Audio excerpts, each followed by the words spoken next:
Le Point Bourse vous est présenté par Bourse Direct.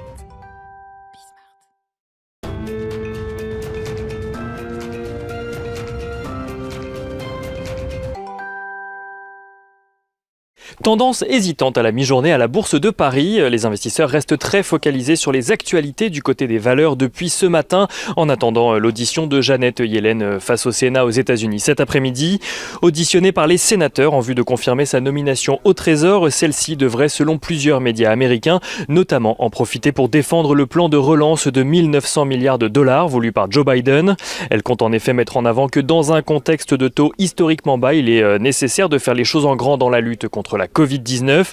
Janet Yellen compte notamment tenter de rassurer les détracteurs de ce plan qui ont peur qu'il ne vienne encore plus creuser le déficit fédéral en leur expliquant que les avantages sur le long terme seront supérieurs au coût du plan en lui-même. Janet Yellen qui devrait également rassurer sur le sujet des devises en rappelant que l'objectif des États-Unis n'est pas de faire baisser le dollar. On notera que juste avant cette prise de parole et juste avant l'investiture de Joe Biden qui se tiendra demain, le rendement de l'emprunt à 10 ans des États-Unis oscille autour de 1,11% à la mi-journée. Et du côté des statistiques à présent, les investisseurs ont pu prendre connaissance de l'indice ZOO de la confiance des investisseurs allemands. Celui-ci ressort à 61,8 points en janvier, là où Reuters attendait un consensus de 60. Et du côté des valeurs à présent à la Bourse de Paris, Alstom annonce une croissance organique de 2% de son chiffre d'affaires au troisième trimestre. Avec un chiffre d'affaires à 2,05 milliards d'euros, le groupe confirme au passage ses perspectives pour l'exercice en cours.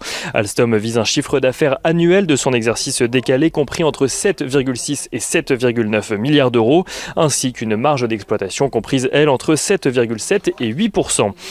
Danone fait face ce matin à une lettre reçue par le fonds Bluebell Capital, lettre adressée aux dirigeants du groupe alors que le fonds activiste est entré au capital de l'entreprise en fin d'année dernière.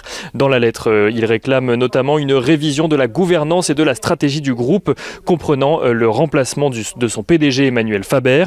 Bluebell estime notamment que le PDG n'a pas réussi à gérer au mieux l'équilibre entre retour de valeur pour les actionnaires et développement durable. Danone n'a pas souhaité commenter ces informations de son côté. On passe maintenant au feuilleton Veolia-Suez. Bruno Le Maire a réaffirmé hier être favorable à un tel rapprochement. Le ministre de l'économie qui souhaite évidemment un rapprochement amical entre les deux concurrents. Dans le sillage de cette prise de parole, Antoine Frérot, le PDG de Veolia, a estimé que Suez ne disposait toujours pas de véritable alternative au projet de rachat qu'il propose donc malgré l'annonce hier d'une lettre d'intention des fonds Ardian et GIP.